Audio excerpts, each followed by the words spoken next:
Live. We're what? Hello. Everybody wave. All right. We got an awesome time planned today. I want to welcome you to our second live Wisdom for the Journey experiment. So we usually meet every month, the first Tuesday of the month in person. And starting in May, we tried a live stream, and it was so much fun. We're doing it again, and I've asked my special friends, not very special, they all have special things about them, to join me today. They're going to introduce themselves in a minute, and we're going to wait till we hear some of you guys on the chat, because the chat was way fun last time. Of course, Christina was one of our big chatters, and she's now popping. Do what? I said I kept it popping. She kept it popping, which means that some of you are going to have to take her leadership role today and keep it hopping and keep asking questions.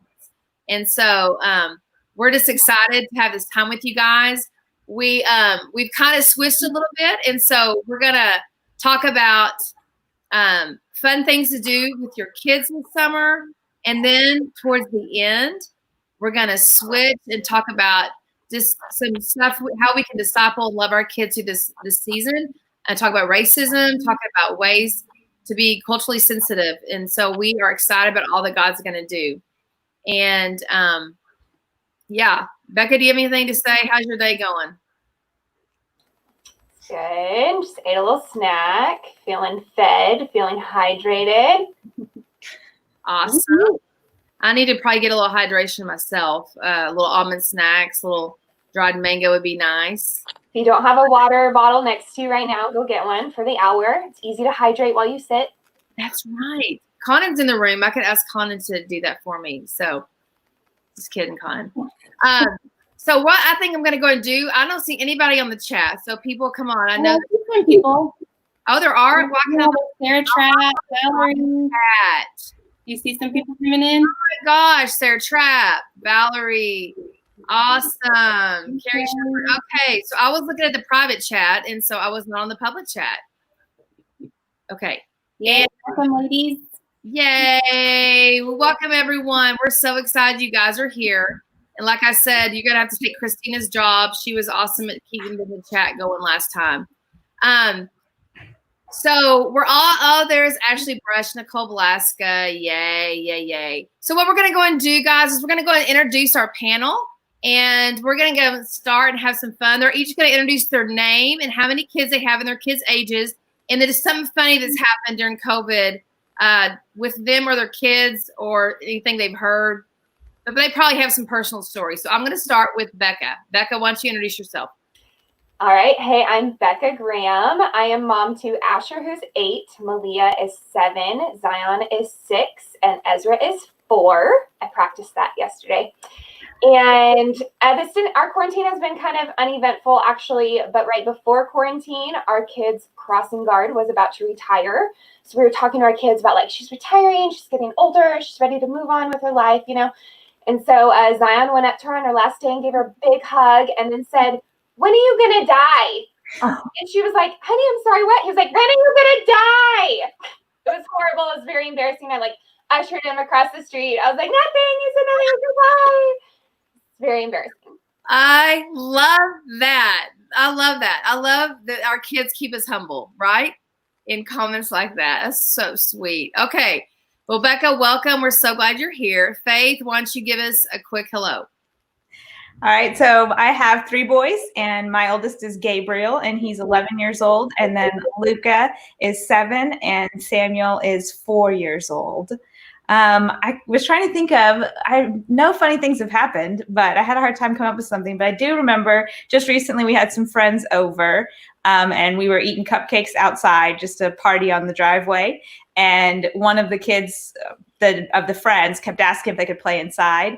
And the youngest of their group, he's 4 as well, announced very loudly, "You can't go in their house. That's where they keep all their germs." Your mom told you about our house. That's hilarious. Yeah, so he definitely was staying COVID safe. That's right. Not wanting to get the germs. They're only in your house, not anybody else's. Yeah. Right. I keep a really messy house, apparently, according to them. Sure. Yes. All right, Christina is in the house. Christina, tell us about you. Hi, I am Christina, and I have 1 2/3 of a child. Natalie is 2, and Maggie will be here in August. And something funny, if y'all were here last month, you know that all my funny stories happen on the patio. So my sweet little 2-year-old Natty, who has become very social in a very not social time, she was playing with her water table that's out there, and she hates her clothes being wet. So I was like, whatever, you're on the patio, just take your clothes off. She's out there butt naked. And I came inside, left the door open, and I hear her screaming, "Hi, hi, hi." She had climbed up on the wooden railing and was like looking for every neighbor who walked past to like scream hi. Oh my gosh. All of her glory. No, sweet Natalie. You're like, hello. Love that. Oh, sweet Natalie. I love a lot of the stories you had last month. My name is Lindy, by the way, and I have a 17-year-old, a 15-year-old, and a 12-year-old. So I'm here representing the older generation of children. And I have a funny story. My birthday was last week, and my 17-year-old gave me a birthday card, and I was like, oh, this looks kind of familiar. Well, it was a happy like your administrator's job card that I bought that I never gave to Gracie or Sarah. And it was my birthday card. And at first I was like, okay, really? Have I not trained him? He's 17.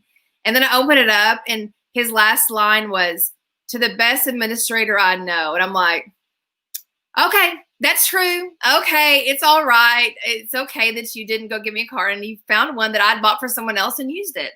So that's how he redeemed himself. So that was a funny little experience in our home. So what we're going to do right now is first I'm just going to give a shout out to Julia Egpo, who's actually adminning all of this behind the scenes. You can't see her. You are going to see her in a few minutes when we start talking about racism. She's going to come up and share some stuff with us. But we're going to give our first giveaway out, and this is what they're all going to look like today. They're really fun, cute. You've got LaCroix, you've got a yoga mat, a little bag, chips, napkins, soft lips, which is my favorite if you've never tried it, and a Kind bar, cute blue nail polish. So our first giveaway is going to go to Jennifer Coons, because she was the first person that responded to my email that I sent out to all my Wisdom for the Journey moms. So let's all give it up for Jennifer. Woo! Yay, Jennifer. And I will be delivering all of the goodies. And so we have some more to give away later in the show. I guess you could call this a show, right, girls? We're kind of on a show. I mean, kind of.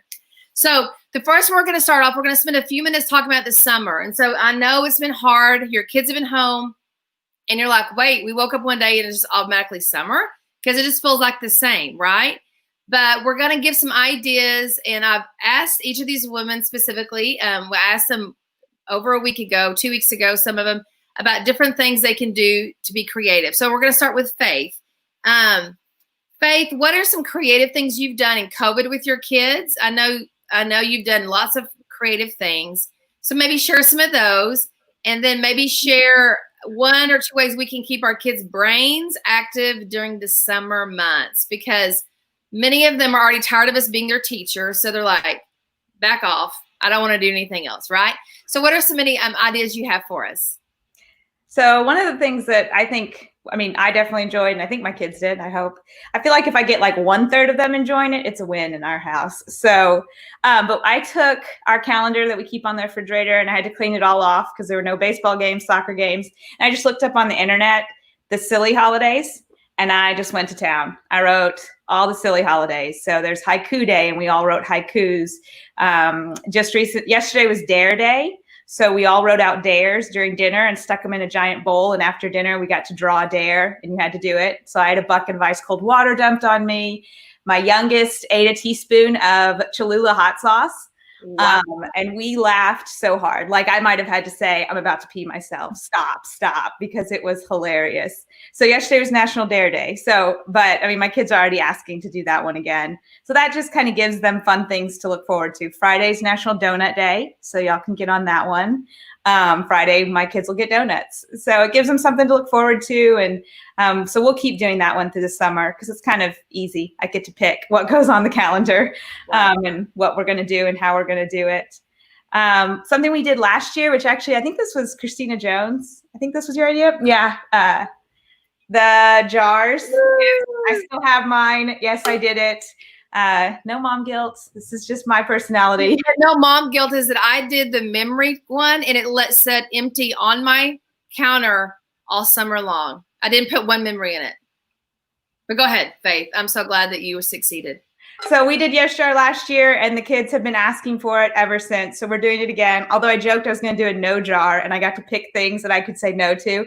No snacks all day, but that's not as fun. So we were stuck with the Yes Jar. I wrote down a couple of things the kids really liked. We did scavenger hunts. We make scavenger hunt for my husband because I can't do scavenger hunts for them because they will tear apart the house and like body slams happening. So we have to do it for my husband. Solar oven s'mores. If you came out to the kids event on Friday, you got a s'more kit.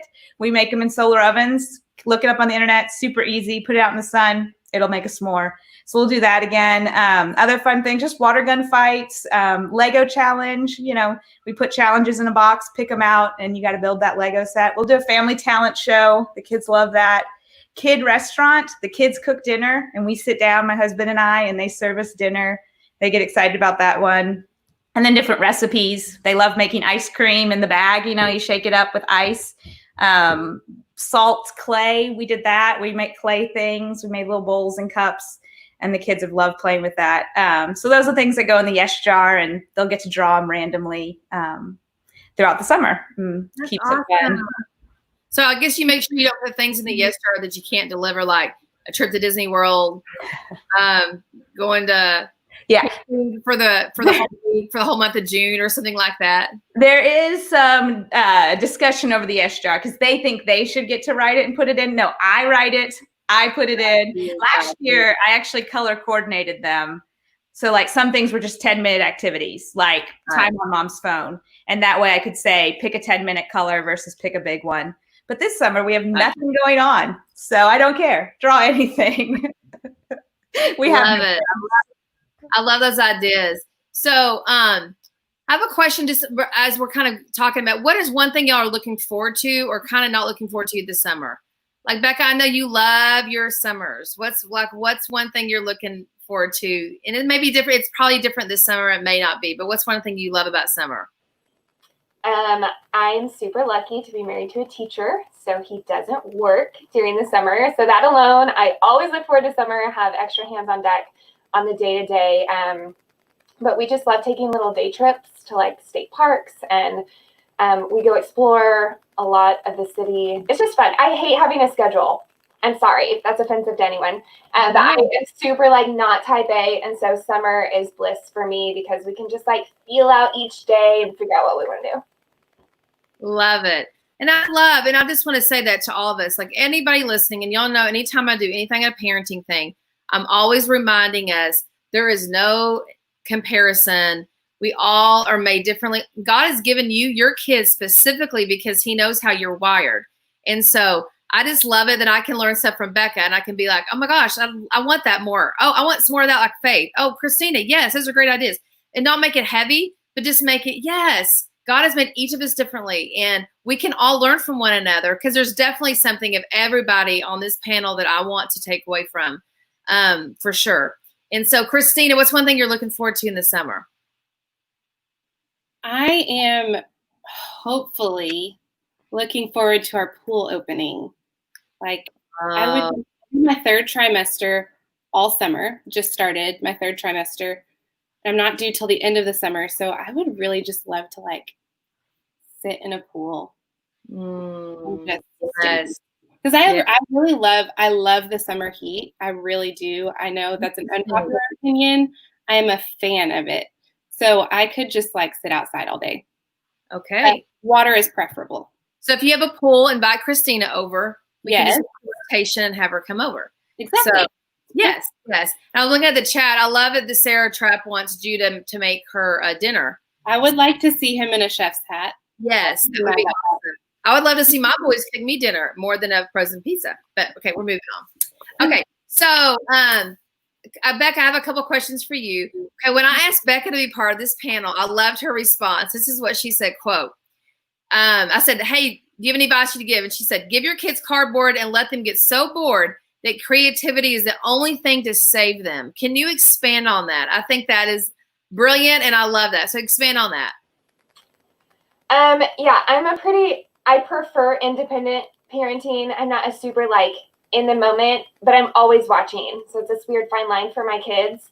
So I like my kids to have distance. I send them outside all the time, like go outside, go play, go outside, go play. Like those are like repetitive words that come out of my mouth a lot.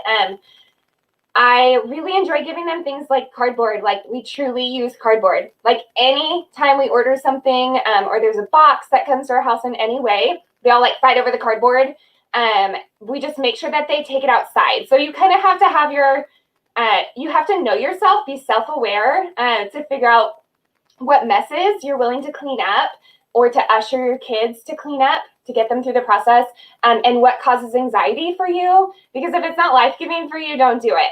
But I have a big threshold for any mess that came from creativity and independent play. So for me, I'm like, it's worth like verbally ushering them through an hour cleanup if it gave them 5 hours of independent play. Whenever my kids say that they're bored, I always say like, oh, that sounds really tough. It sounds like you have a lot of room for creativity. Go play.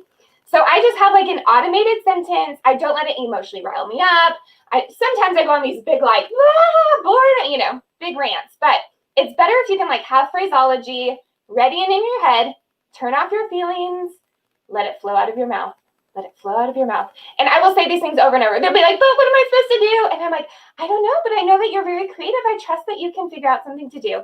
Go play. And I always have like a mission for them at the end. So for me, it's go play. Like send them out. Go play. We've literally locked the back door before. And my kids have been like pressed up against the door and they're like, when can I come in? But we just really feel like outside time is so good for them. And sometimes it takes a while for them to reach that creativity point. But when they do, it's amazing and it's so good. And they feel really good about what they created and created an imagination world. And the very last thing is sometimes you just have to give them prompts. So if your kids are like really flailing and not thriving with this method, especially for younger kids, you can be like, I bet you can create a forest filled with fairy houses from things you find in the yard. Go play. And so if you can kind of give them some sort of like framework to like instigate them, and then let them go. Yes, I love that. I'm like, yes, I want to come to your house and go play. I want to be your kid. Do what? I want to be Becca's kid. Yes. And something else, Becca runs a small business called Fit for Moms, and plug in for Fit for Moms. But Becca, so what are some things how we want our kids to be active? Okay, so and depending on the kids of your ages of your kids, I mean, I can send my kids like, hey, go run, go ride a bike. They're fine, but I have older children, some of you don't have that option. What are some ways that we can keep our kids active? Because being physical is so important. So what are some? Maybe give us one or two tips. We love obstacle courses. Either you can set one up or better yet, let your kids create an obstacle course. It can be anything. It can be in the house. Again, like know yourself. So if you don't want your kids like jumping up on the furniture and then jumping off and running around the kitchen table, like your obstacle course should be outside. But let them like give them items to use. Say like, here are your 5 items. I want you to create an obstacle course and I will time you. So that is one of our favorites. It gets them physically moving. I'm also really intentional about having my kids lift heavy objects. I don't know, that sounds weird, but kids really need sensory input. And sometimes I'll be like, oh, hey, Ezra, like, I really need you to like move this chair over here. Can you do that for me? And it makes him like either like pull it or drag it or push it or carry it. And like that physical input is so good for them. And it releases endorphins. It gets their blood flowing. So like finding ways that your kids can have sensory input is great. That's awesome. I love that. And a side note for I love the physical. I've never thought of that. That's just a great something to put in your head. I love all these suggestions, guys. And also those who like have cookers, Julia at Poe made a little cookbook. It was so cute that we gave away at the drive-through on Friday. So if you have kids that love to cook, that's a great introduction into cooking. I have 3 boys, and so my goal is so they can know the basics for college. But it's probably good I don't have girls that are baking. All my friends with girls, the girls are baking like serious stuff. Like my niece is like biscuits and homemade Pop-Tarts. I'm like, who makes homemade Pop-Tarts, right?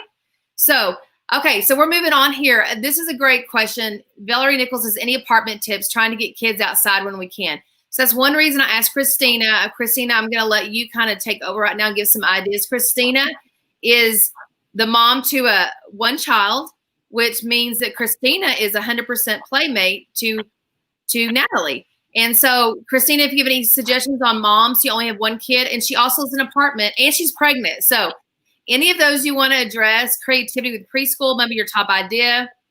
How do you not be Natalie's, bestie all day long, like when you need a break? Because those of us who have kids, I think sometimes we forget the natural, they can play with each other. They have playmates. And yes, we're breaking up fights and we're trying to get them to honor one another, but at least they have interaction. So Christina, do you have any advice for that for us? Yeah. So I think a lot of what Becca is saying with her kids and fostering creativity, that is totally that's my number one tip prick with Natalie is I want her to know how to play by herself, because sometimes I'm not available or sometimes I'm just tired of it, and that's okay too. So yeah, just really inviting her in to play and explaining to her hey, you can play by yourself. You are capable of doing this all on your own.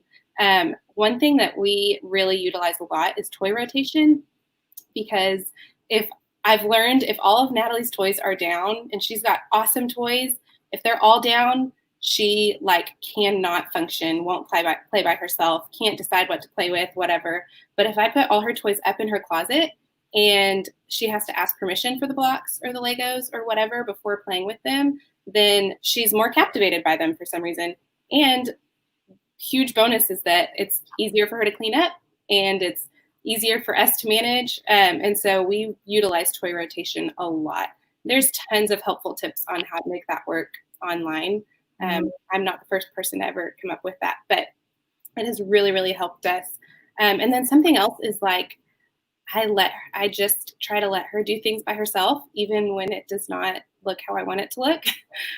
So when I want her to put her dishes away, then I let her put her dishes away. And we have one basket, and it drives me nuts because I have to dig for her dishes, and it's really not organized, but she puts her own dishes away. And so just looking for things like that, where I'm okay, where am I doing because I want things done my way, versus I could really empower her to do that on her own. And even small tasks like put your own dishes away is going to lead to, you can play by yourself, or you can do things on your own that kind of just frees me up a little bit. So those would be kind of my top things. And as far as getting outside in an apartment, we just have to do things together a lot of times. We use our patio a lot. I know not all apartments have that, but we use our patio a lot. Also, Natalie's little, so that makes it a little bit easier. But also, we just have to go outside sometimes when I don't want to. And we walk in the parking lot or go walk around in the courtyard. And actually something that I try to remind myself of is that actually has really given us some awesome opportunities to see neighbors and talk to and meet people that I wouldn't have met if I had stayed inside and gotten done what I wanted to do.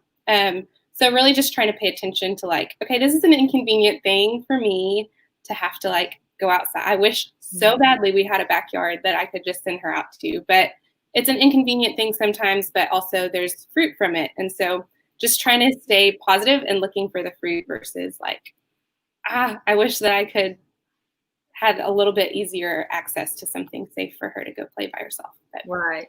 I think those are awesome suggestions, and those are things that all of us can glean from too. You know, I think I'll just speak in real quick for those with older kids.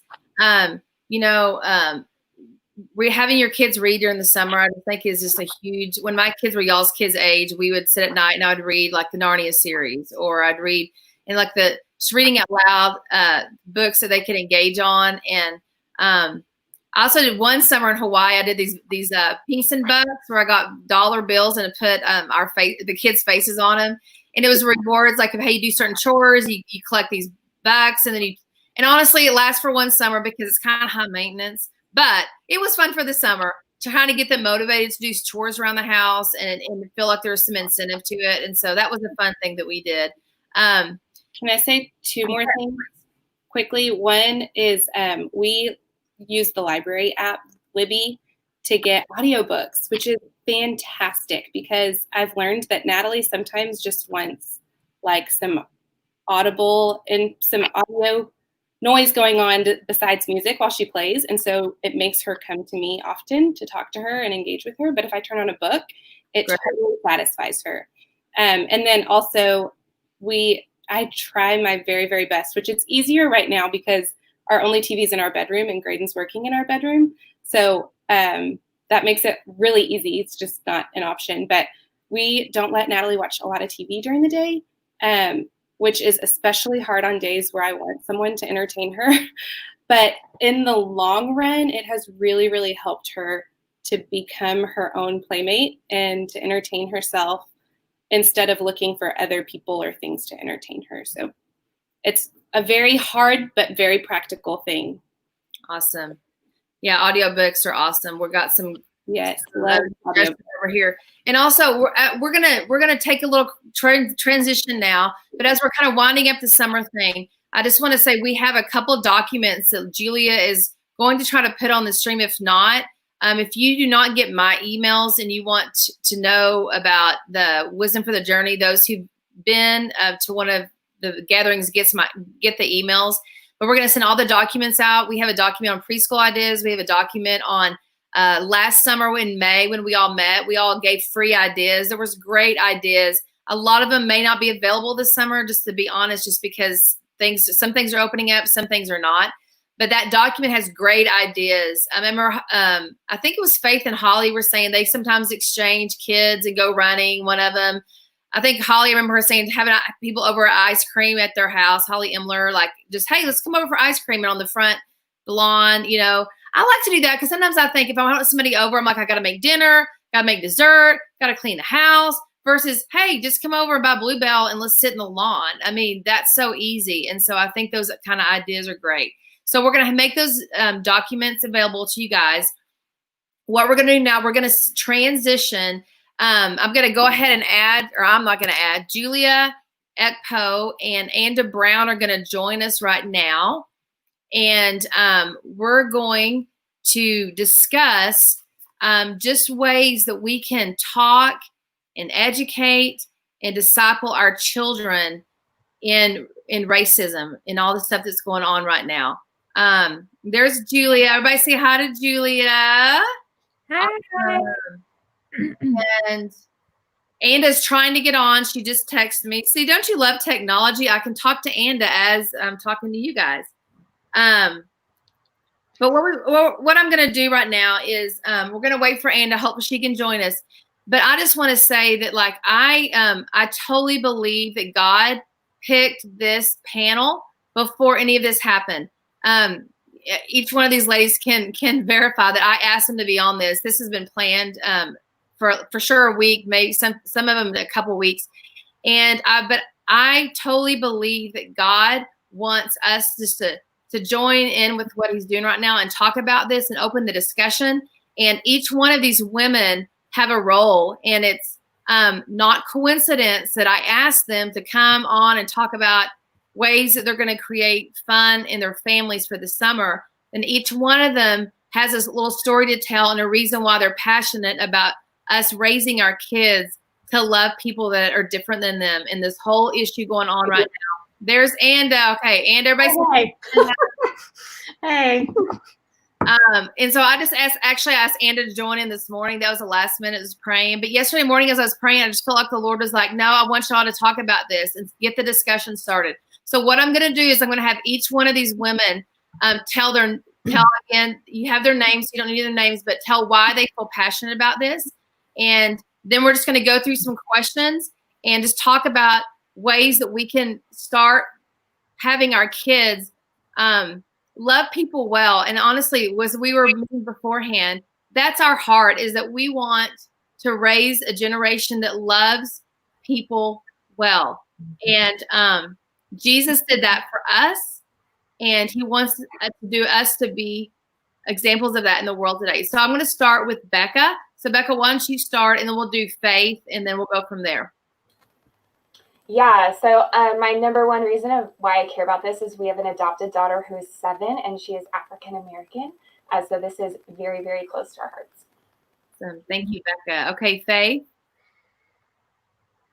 Oh, sorry. For me, my dad is Japanese and my mom is Swedish and English descent, and so she's got red hair, blue eyes. So growing up here in Texas, not far from here in Fort Worth, there were lots of comments made, predominantly white elementary school, lots of comments and things being said, but it wasn't talked about in my house. You know, us kids would make jokes because we knew something was different about us, but it wasn't like openly talked about with my parents and wanting to do something different for my kids. Awesome. Okay, Christina, then Anda, then Julia. So part of why I'm passionate about this is because I'm from, my mom is African American, and so our literally half of my family is African American, and this hits really close to home. But bigger than that is because I love Jesus, and because racism has no place in the heart of someone who loves Jesus, and so I'm really passionate about it because of that as well. Awesome. Anda? Trying to unmute myself there. So, I mean, most of y'all probably know God called us to live in a predominantly African-American community and we were there for 10 years. And yeah, I mean, there's so much to say, but I just think when you see a culture and you live in the middle of it for a long time, you see a lot of things, and you get to know people and you get to know their struggles in a different way. I think what it did for me too was highlighted how I have so many racist ideas that I didn't realize I had. So I think I'm more passionate about it now than ever, just because I was in that culture and still have friends, and I've had conversations this week about all the stuff going on. So yeah. Thank you. Julia? Yeah, most of you guys know my husband is Black, which means that 2 of my children are half Black. We also have adopted daughters from Taiwan, and they are actually descended from Chinese and Indonesian. And my grandmother is Mexican. And I grew up hearing stories about how there was a group of boys that would chase her down and throw rocks at her and call her names because she looks very Mexican Indian. And so I've grown up with it my whole life, hearing the both sides. So. All right. Mm-hmm. I just want to thank you girls for being on here and just being willing to take the time today, just to share your hearts and your stories. And so one of my first questions I think is helpful in this discussion is what would you tell someone who is wanting to disciple and teach and educate their children in racism? What are some of the first steps that you would encourage them to do? And there's no order. If anybody wants to say, just raise your hand and Julia can unmute you. I just think many of us are wanting just to know what are some next steps for families. For in what age did you start, or is too young? What's too young, or is there too young? So those are 2 I just want to throw out to start off with. I think first and foremost, and this is by no means pointing a finger at anyone because it's the same even for me, I have to educate myself. I have to very humbly look at my life, and Anda, like what you were saying, like having to look at yourself and go, oh, I've got racist ideas, and being honest about that, and in growing and learning and listening and educating yourself, taking the time to read books. I do not like to read, but there are books that I read and that I'm reading because I know that I can do more, I can do better. And so before even I try and educate a single person, my own kids about racism, I have to be able to identify it in my own heart and in my own life. It's great, Christina. It's a great word. Somebody else. I'll just say, I think for my, and I know we have kind of an unusual story and not everybody's going to, move and stay somewhere for 10 years like we did, but I was really cracking up. And this is kind of practical if you have boys. I sat down with my kids at lunch. Can you move on? Sorry, one of my kids is watching me from outside. And I said, so what would y'all say about this? And Luke said, play basketball, my 19-year-old. And I was like, I thought that's really true. He said, I feel like I'm less racist after all those years because he would go up to school. This is not just in Como. This is like anywhere. At Baylor, he said he and Jordan Guile have more Black friends than anyone because they play basketball all the time. And they just, but even in that, he was telling me a story that like he was playing with a guy and he grew up being around our mighty men and making jokes with they made jokes with each other and he was a part of that.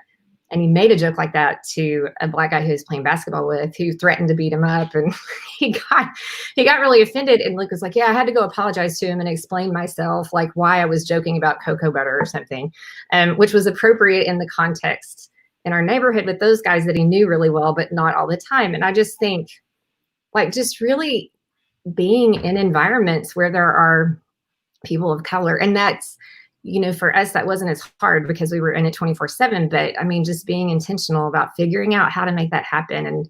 And yeah, I know it's hard, but just for boys, maybe if they want to go play basketball, obviously he's older, he's not little, but yeah.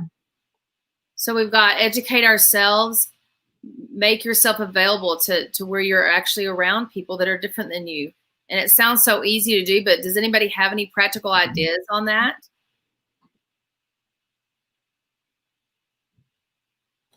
I'm going to open up a can of worms.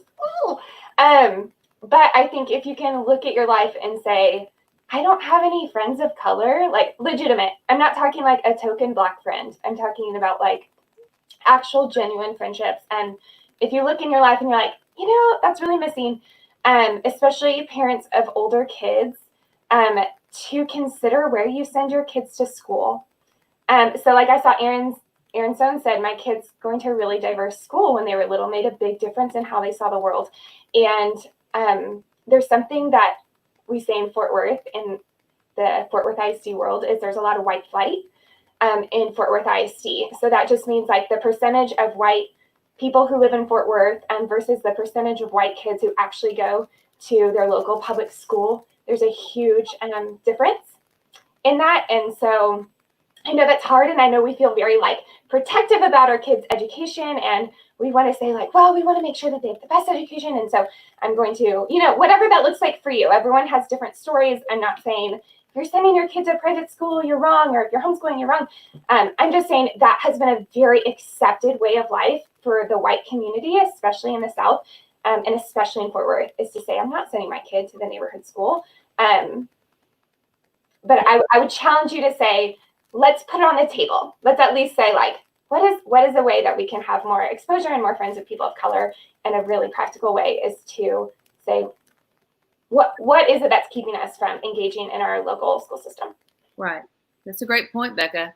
And I mean, my kids go to a predominantly white school, and I would say with that means I've got to be more intentional to provide opportunities for them. So, our stories, my older boys we grew up in Hawaii. Their formative years were in Hawaii, and all of our friends were Asian. I mean, all of them were, there wasn't a big Black community in Hawaii, but huge Asian. But since we've moved here, I would say most of our life is white.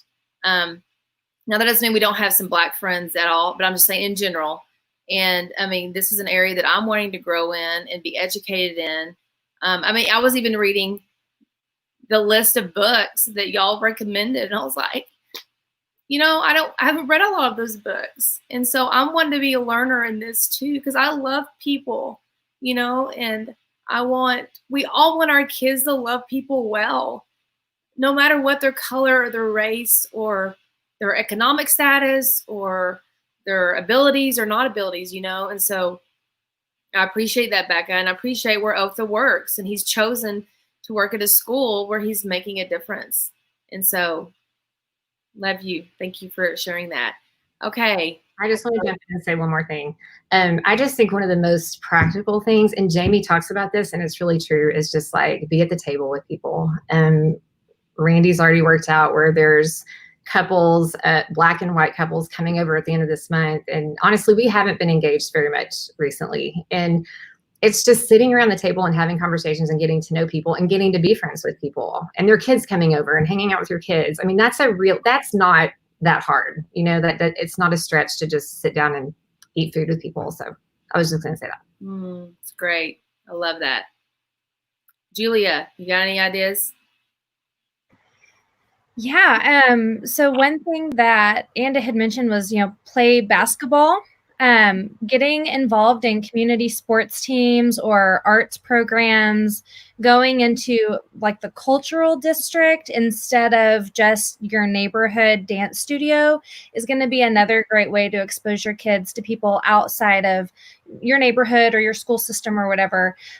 So maybe in the summer they play on a rec league instead of doing the camp at the summer basketball camp at TCU.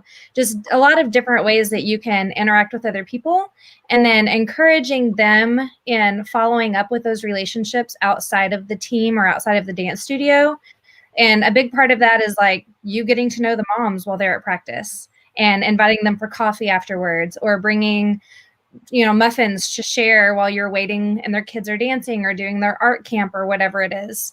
But building relationships yourselves, your kids are going to follow. And, if you're friends with the mom, your parents are more likely, or the kids are more likely to try to become friends too. Mm-hmm. Great ideas. And those are very practical that all of us can be intentional about. Faith, do you have anything to add? Kind of on the other questions that you were asking about of like, what age do you start talking, and when do you have these conversations? And I feel like, at least in our house, they're so intentional to talk to my kids about your bodies and how do we talk about that. And yet I never gave words to them of racism and prejudice. And if I'm going to talk about, these other issues, then I need to talk about that just as plainly and just as bluntly. As I will teach them how to keep their bodies safe. I will teach them how to keep their minds safe, and I think that's what I missed out growing up. My parents are amazing parents, love the Lord, but they didn't give words to that, to the things that were said to us growing up. And I don't want that for my kids. So, Sam's 4 and he needs to hear me say, hey, I was walking and I had this thought pop in my head and I realized it was a racist thought and I needed to stop it and call it what it was. Have you ever experienced something like that? Not too long ago, the kids were at the playground playing, and I noticed that my boys weren't playing with another group of kids, and why? Why didn't you play? Well, they were playing different than us. Okay, well, what do we say when we see something different? Do we back away or do we engage it? Having those conversations all the way down to 4 years old, because if I'm going to talk to them about these other tough things, and I am, to keep them safe, then I need to talk about these too, just the same. Just put it out there, and it's uncomfortable, but it has to be said. Mm-hmm. I think one thing that it takes time, and it takes emotional energy to go there. And the older your kids get, when they start being able to watch things and read things on their own, it's like watching who are they reading, who are they watching, what streams. I mean, I was talking to this about a friend a few days ago, and our kids recently. What streams are you listening to? What streams are you following? And I think it's for us as parents, especially those I'm speaking to those with teen kids and young adult kids. Well, I guess when they're adults, they're making their own decisions. But teen kids, when they're still in your home, just encouraging what streams are we listening to? And so I have another question. What would be your top, 1 or 2 resources, like things that you've really liked, that you've used, maybe a book you've read, a movie, a kid's book, what or something like that? What would be one of your top 1 or 2 suggestions? And some of you guys have asked, I think Julia put these documents on the comments. There's 3 different documents, and one of them is an amazing, I mean, y'all, I'm telling you, this group of women right here, that the resources, I was like, they were amazing. I mean, there's even links to toys, there's books, there's movies, there's different ideas. And so, so Becca, what's like some of your top resources or suggestions you would have? Yeah, great question. I think, like Christina was saying, that you first have to start with yourself. So before you get really excited to order a bunch of stuff on Amazon for your kids, to first say what can I research on an adult level. I feel like Just Mercy is a great book. There's now a movie if that's more of your thing, but I think it gives a bigger picture of the systematic racism. And I was a sociology major. I did social work for a long time, you guys. It's a very, very, very, very, very complex issue, racism in our country. And so for you to be able to take a step back and see the bigger picture is really helpful, that it's not just one instance over here and one instance over here and one instance over here, but it has a long, complex, layered history. And so I would suggest Just Mercy. I would also suggest watching When They See Us on Netflix. It's hard to watch, but I need you to prop your eyelids open the whole time. Again, it touches on just continued systematic racism. But for kids, on a more fun note, I super I have a couple of likes, but I'll be short. I like this one. This was actually written for girls of color who have a very dark complexion. So even in the color scheme of people of color, there are still people of color who feel very dark, and that feels even harder for them than someone who is lighter skinned. And so we read this a lot in our family, and I really love it and encourage it for your kids. And then last one, I love this book. It actually does not touch specifically on racism, but it's called Just Ask. And it talks about a bazillion different differences for kids, like autism, Down syndrome, dyslexia. And the whole thing is under the premise of just ask, as we need to teach our kids to ask questions and not make assumptions, because those kids who make assumptions as kids, guess what? They grow up to be adults who make assumptions, and assumptions can be toxic. You guys, we are continuing these cycles because of continued assumptions about someone who is different from us. And so I would say harness your kids' curiosity, never bat it down, and give them honest, direct answers. Help disband assumptions, teach them to ask questions about curiosity, things that they're curious about. That's great. I love that. I love that. And even when your kids are saying stuff that it's hard to hear, I think that what Becca's saying is just go there with them, let them ask the questions. Even if if you're not educated in it, then find someone who can help you, right?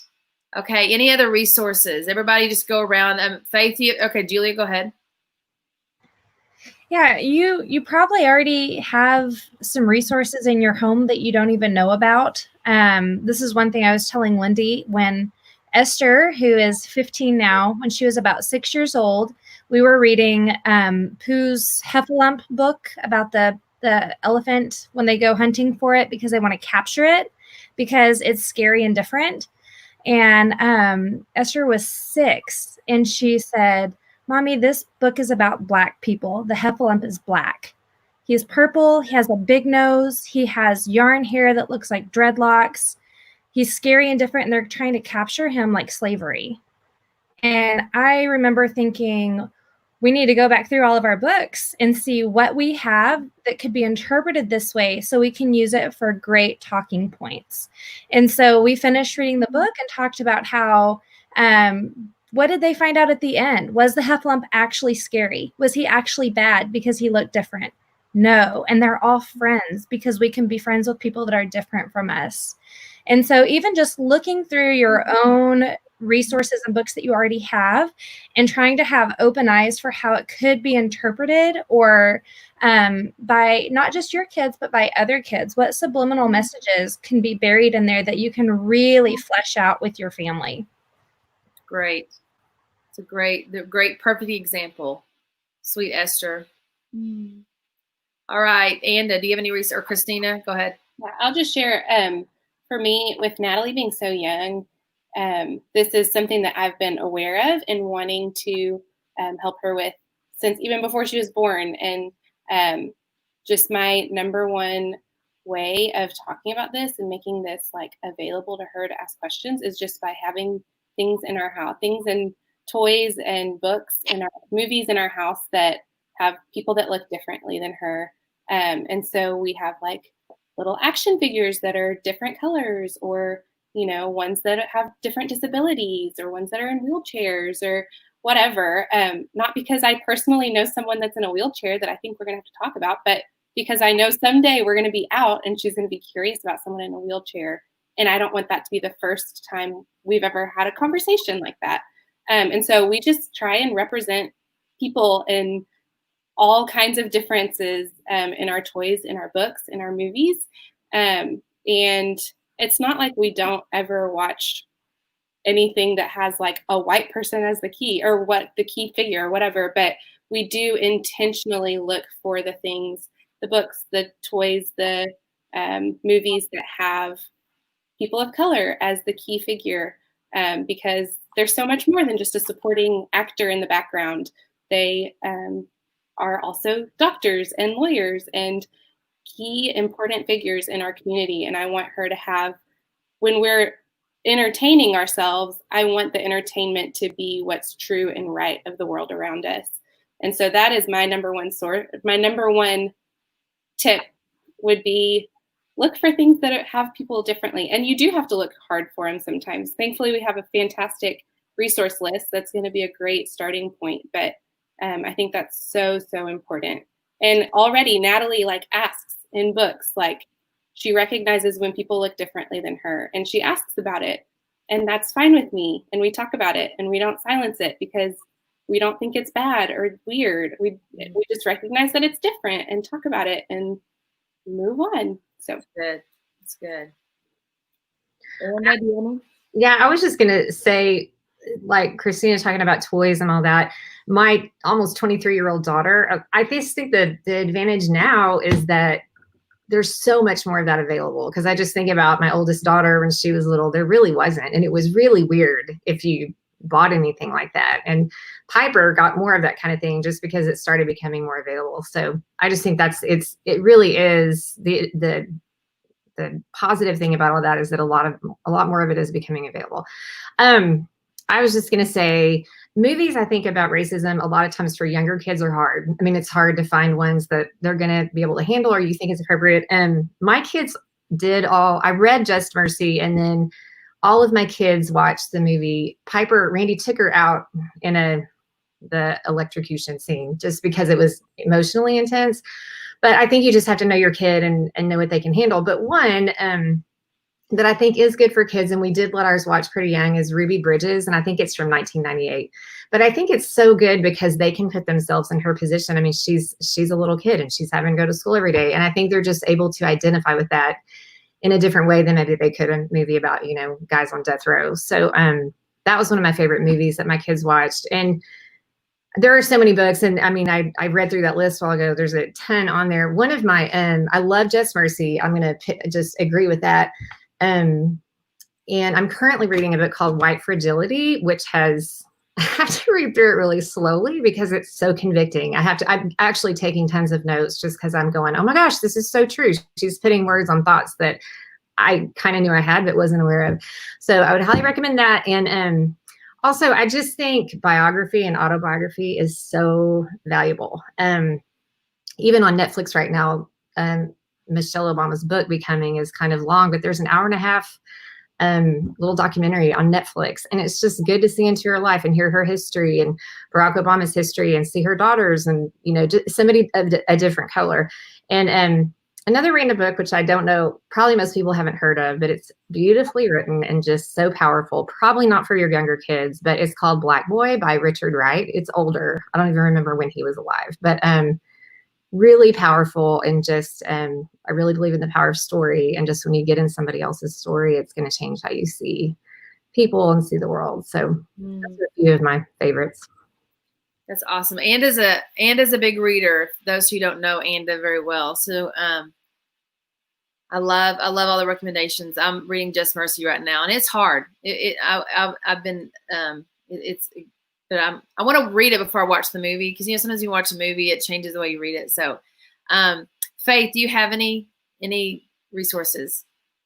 No, not specifically, but I do think, kind of like Julia was saying too, trying just to be intentional to talk to my kids, especially because my oldest is now 11. Pointing out to him, why do you go to the store and all the superheroes are white? Like, why is that a problem? Why is that not okay? And what does that mean to you, to friends of yours? Like, what does that mean? What does that look like in their lives? And just making sure to be intentional that, when we watch things, being intentional about picking shows that have diversity and kids of different color. But I need to say, this was hard for me to find, and that's not okay. And we want it to be different. So we're supporting this show because we want more of it, and being intentional to say those things. So it just doesn't go unsaid. Mm-hmm. All right. Okay. Yes, Julia. I had one more.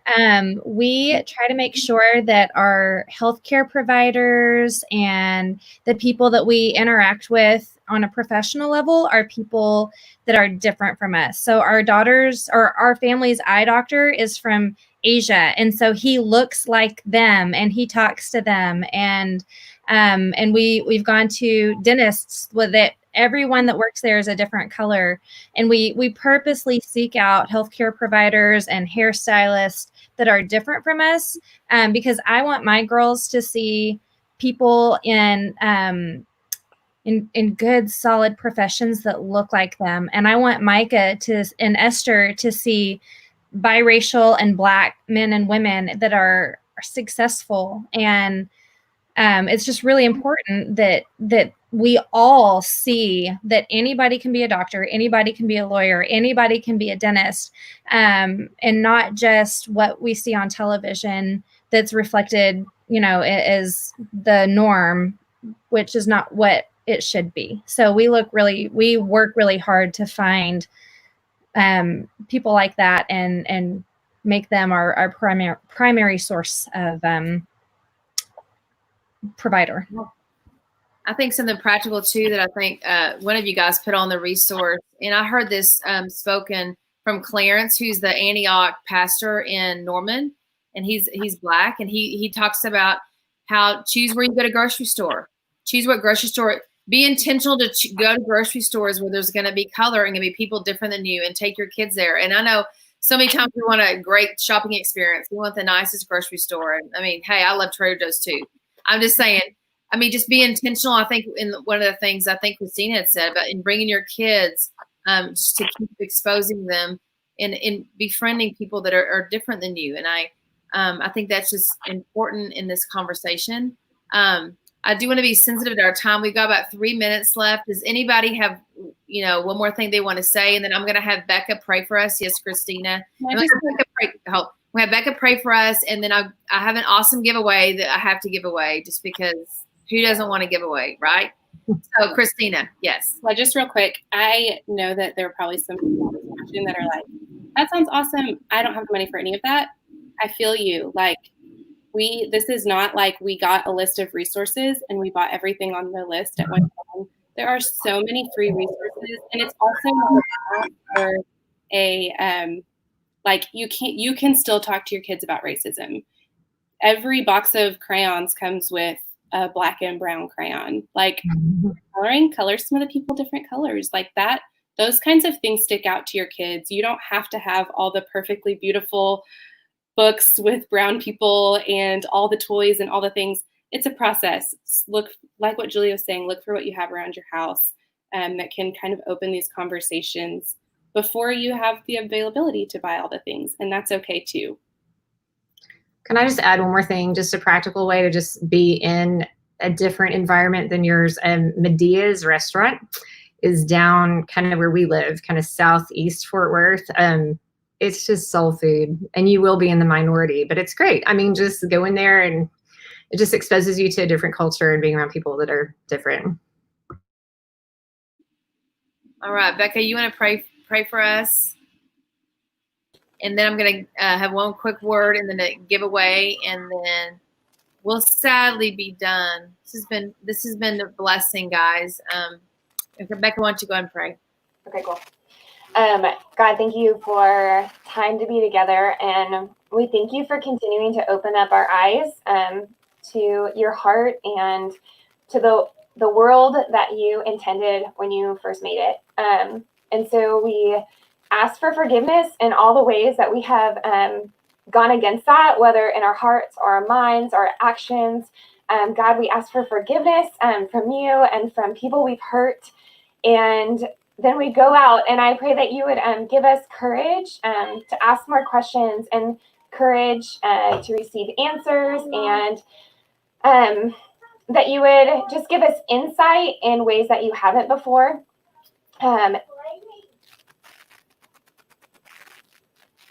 Yes. Amen. Just courage, courage, courage. Amen. Amen. All right. And like the panel talked about beforehand, do one thing. Just commit to change one thing this week, and don't look at the resource list and get completely overwhelmed and shut it off. This is the beginning of many conversations. This is not the period and like, oh, this is over. This is the beginning of conversations that we want to encourage each other as women, specifically at our church. We want to be women who love well and who are not afraid of conversations like this, and who know that the hope in Jesus, that allows us to love and repent, like Becca just said, and that all of our hearts are just tender to being learners. And Jamie talked about that on Sunday, just that we all want to be learners. And so that's my encouragement to myself, is I want to become more of a learner in this area. And I need you guys to help me in this process. And so thank you. I just want to say, everybody virtually in your rooms and your dens, give a thank you to Becca and to Faith and to Christina and to Anda and to Julia. And my last giveaway, so everybody get ready to type, is, and this is for another one, a giveaway. Becca Graham had this idea, this question, but type the last thing that you bought online that was edible. And I have a number that I've already drawn. And I'm going to, whoever that number is of the responses is going to win the giveaway. So what is the last thing you bought online that was edible? Becca, what was yours while people are responding? Last thing that I bought online that was edible. I don't know if I've ever bought anything online that's edible. Like from the grocery store? Online. Have you ever done online shopping? Mm-mm. Christina, Anda, anybody? This is not necessarily me, but our Amazon account is like constantly filled with youth stuff. And so one day I got on, and last week or whatever, before the drive-through, we had like, $200 worth of candy purchased on our Amazon account. And I was like, Natalie got a hold of my Amazon. Nope, just Graydon. Oh my gosh. That's hilarious. Food online. Okay, so number 5, Julia, who was number 5 response? We've got Play-Doh coffee, gluten-free crackers, green tea, candy. See, Becca, all this opens up, all these ideas, groceries, vitamins. Who was number 5, Julia? Let's see, 1, 2. Play-Doh, does that count? Well, I guess if you're going to eat it, maybe not. I think Lisa. Did Lisa win? Is that number 5? Is that number vitamins? Julia's looking here for me. No, he's number 5. Carrie Shepherd. Yay. Everybody goes, yay, Carrie. And her response was groceries. Awesome. Yes, of course groceries count. That's awesome. Okay. So we're just going to wave goodbye to you guys. Thanks for joining us. And we're sorry we're a few minutes over, but we are so thankful that you joined us, and we pray that you have an awesome rest of your day. Bye. Bye. See everybody.